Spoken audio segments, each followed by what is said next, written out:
everyone, welcome to my booktube channel. Thank you so much for taking the time to check out today's video.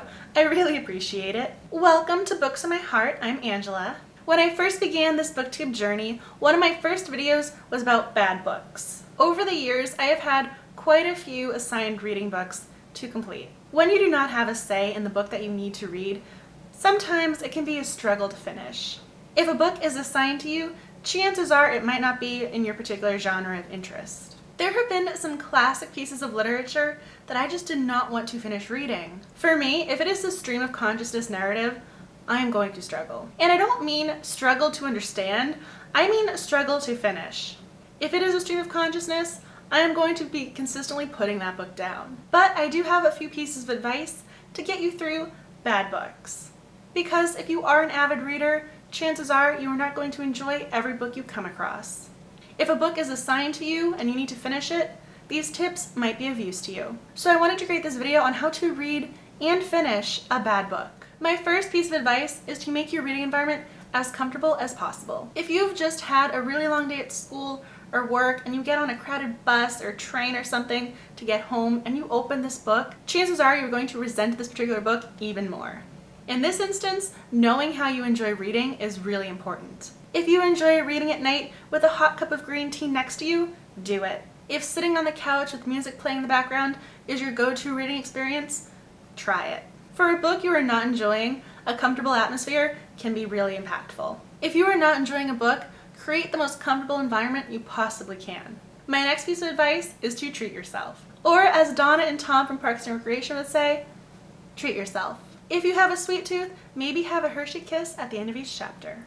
After you finish 5 chapters, go get your favorite Starbucks drink. This leads me directly to my next point. Take some breaks as you are reading. If this is an assigned reading book, do not wait for the night before. It will not go well. Trust me. Try and schedule some reading time leading up to the due date.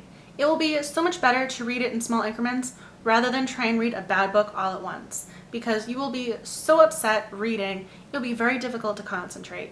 If you attempt to read a bad book in one sitting, that is practically a form of torture. Please do not put yourself in that situation. Trying to read it little by little or chapter by chapter over the course of several days or weeks will be so much more beneficial to you as the reader. If you have the option of reading this book over time, carry it with you. Download it to your phone and your iPad. Carry the hard copy text with you. Bring it with you everywhere you go. If you go to Starbucks during the office work crowd, you will be in line waiting for your drink for at least 10 to 15 minutes. Read the book on your phone in the meantime. If you go to your professor's office hours and they are still talking to a student past the allotted time, or you go to the doctor's office and you need to wait for your appointment, read this book. You have the book on you and extra time, so there is no reason not to read it. My next piece of advice on how to finish a bad book is to have someone else hold you accountable. If this is an assigned reading book, chances are you are not the only one struggling. If you create a book club or study group with some of your fellow classmates, you are not going to want to show up to that event not having read the book, so this is more incentive to finish in a different way. You would either be the person sitting there not saying anything or contributing to the discussion, or you'd be the person who would say something stupid. If you do not know the characters or the ending, you might say something that's not exactly intelligent. You can't contribute to a conversation if you don't know what you're talking about. In my last video addressing bad books, I referred to this as the nuclear option. If everything else fails and you truly do not understand and cannot get through this book, talk to your teacher. This way they know if they give you a test or a quiz, it will not be reflective of your best performance. If they're going to be teaching this material, chances are they know it inside and out. So if they have a conversation with you about it, maybe they'll say something that will click with you and help you get through the reading process. I have 2 last resort options for you.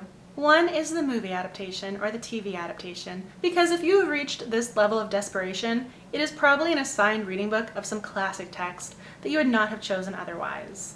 Sometimes having an actor portrayal to keep in mind as you read can be helpful. You can picture the story unfold before you in a different way than if you were just trying to read it for the first time. If you take the time to watch an adaptation, you might be able to internalize the story or think about it in a different way when you open the book again, or in the very least, making it more bearable. If you watch the adaptation and then go read the book, you can think about the actor portrayal or the little details that they showed, giving you a different point of reference rather than reading the book for the first time by itself. I don't recommend this method too highly, however, because you are relying on someone else's interpretation, not your own.